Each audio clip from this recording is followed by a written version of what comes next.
Hi everyone, Jan Copeland with Real Estate and Real Life with Jan Copeland Show. And today, as I'm recording this, I don't even know what the date is. Amina, do you know what the date is? It's the 26th of March. And I am here today with a very special lady that I met a few months ago, who is going to be one of the keynote speakers at the upcoming She's Unstoppable Live, which you're going to be hearing more about tomorrow. I'm so excited. I have to talk to you as a speaker.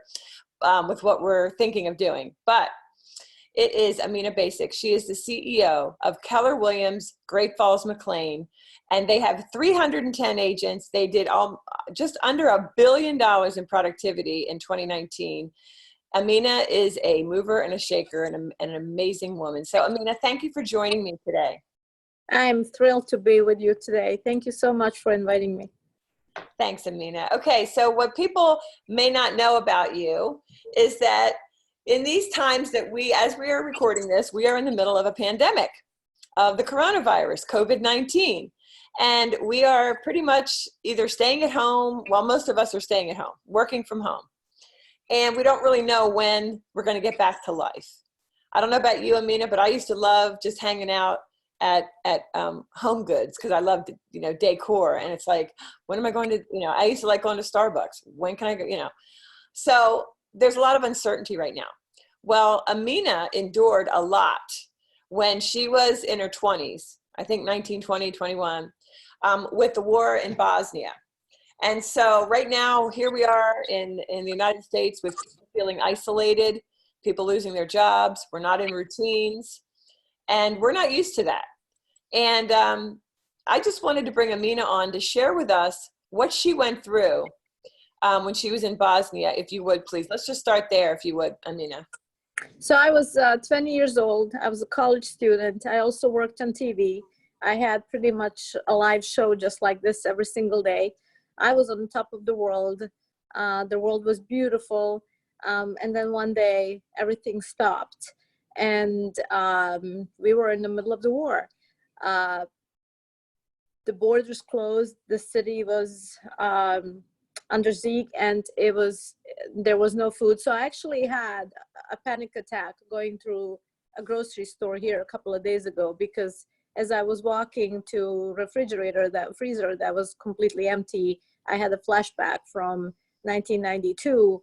Were people moving around me and nothing in the freezer, and I actually had to leave a couple of days ago, grocery store, because I had this really bad panic attack. So that's how it started over there, except that it lasted 3 years. We had no electricity, no water, no heat, and we were bombed every single day for 3 years. So I want to tell you that this will pass. It's going to make us stronger.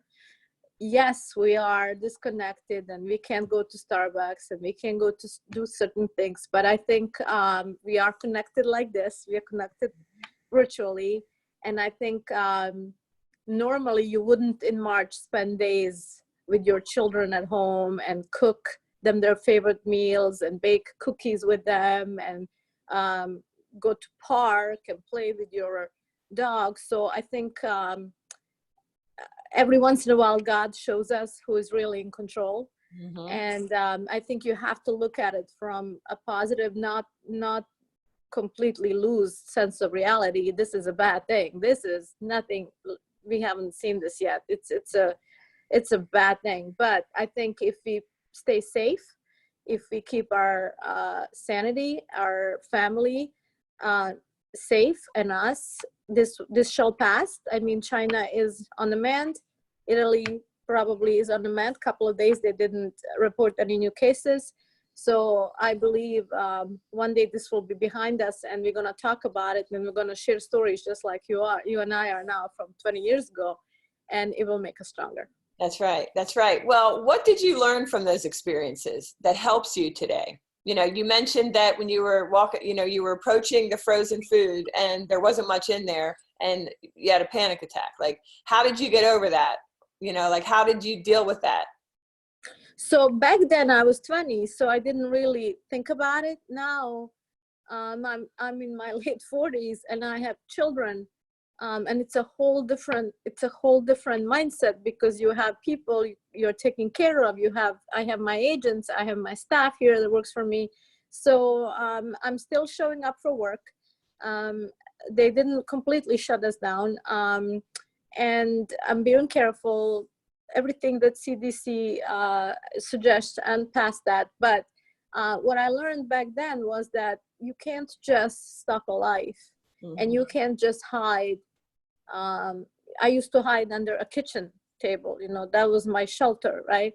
So you can't just hide from life. And at some point, you have to be strong for people around you. So as a leader now of my brokerage, I have to be strong for my agents. At home, I have to show my children that life will send you some struggles, and that how you reply to that and how you behave in those times is really, really important. Be careful, but you can't just stop with your life. And it's definitely a learning thing. Things that I've never thought I would learn, I learned. And even now, I coach my agents, more than ever, your organizational skills are at play. How you organize home, your home office, distractions, the dog barking, the children. We're definitely learning some new skills. How we do Zoom live interviews and stuff like that. So it actually forces you to think different, to act different. And I think it's all about mindset. What you do with it is a mindset. I love that. And so as the CEO of over 300 successful agents, are you encouraging them to get in a routine and get dressed every morning? How are your agents doing? So they're doing okay. Believe it or not, we're still doing great business. It's going to be a great month for us. I don't know what the next one will look like in May, but leaders don't judge. I don't judge my agents who are at home in pajamas and they're being careful and they're just taking care of them and their family, or the ones they're going out and working and showing properties. Believe it or not, we have a lot of people coming from overseas and they have no place to go. And they need a rental, they need a shelter, they need a home, and those people need help.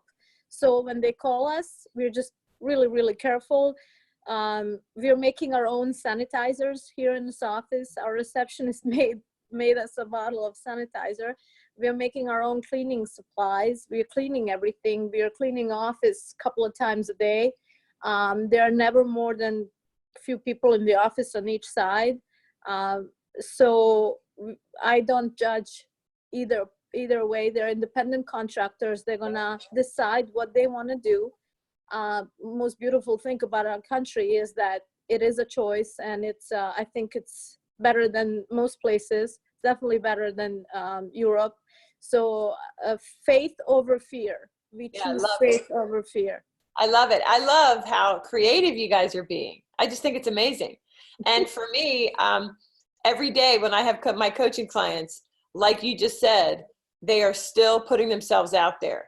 They're being of service to their clients. Some are having virtual buyer appointments, and when this dust settles, they're ready to go. So in other words, they're not marking time.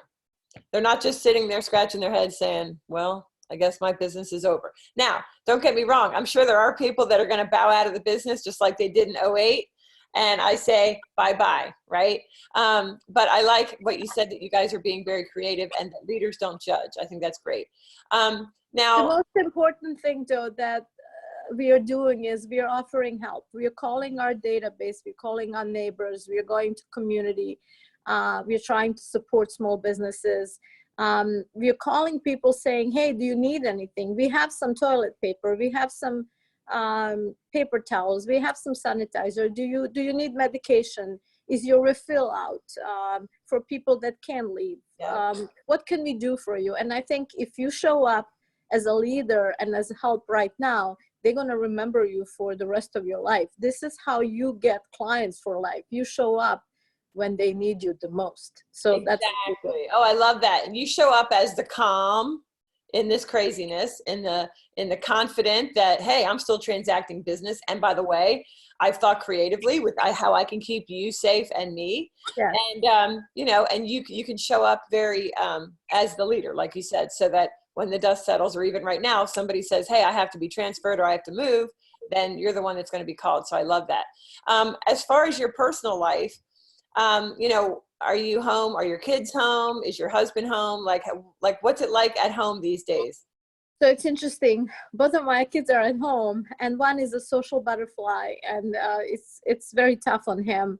And my daughter is a college student, so she has some classes online. We're still waiting on Fairfax County Public Schools to send us stuff for my son, but they are at home, and it's interesting to see them 24/7 together, adjusting. And then we have pets. My husband still works. He's a property manager, and they are essential employees, so he's still helping people if something goes wrong at the properties and stuff. But so when I'm at home, then I cook. I haven't cooked in a while, so now I'm cooking for them, which is awesome.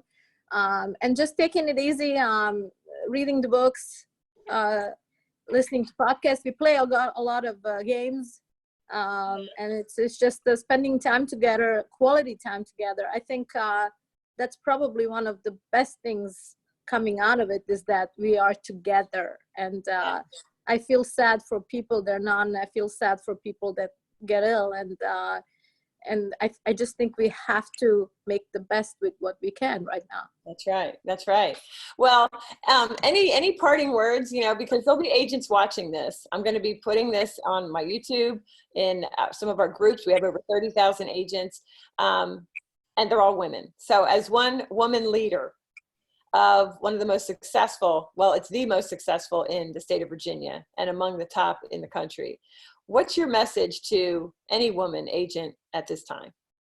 They're going to be handling a lot of emotions. You're going to have, no matter what side of real estate you're in, a lender, title, real estate agent, you're going to be handling a lot of emotions. There will be people literally freaking out over their life, their income, their jobs, their homes, their choice, whatever.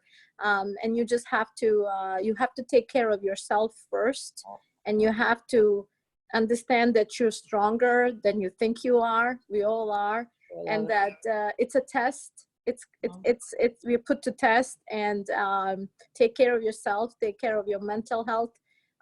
When they told us, I love that little meditation theme. It says, when we can go outside, we go inside. So if you can meditate, if you can do some yoga at home, some stretching, listen to your favorite music, put some candles, you can still take a warm bath. Take care of yourself so you can take care of everyone around you, because they all depend on you. And we have to manage a lot of emotions. Yes, you're so right. You're so right. Well, thank you, Amina. And thank you for, you know, showing up and being the leader, the awesome leader that you are. And we look forward to hearing from you during the She's Unstoppable Live conference. Looking forward to it. My pleasure. Stay safe. Thank you, Amina. You too. Bye. Bye-bye.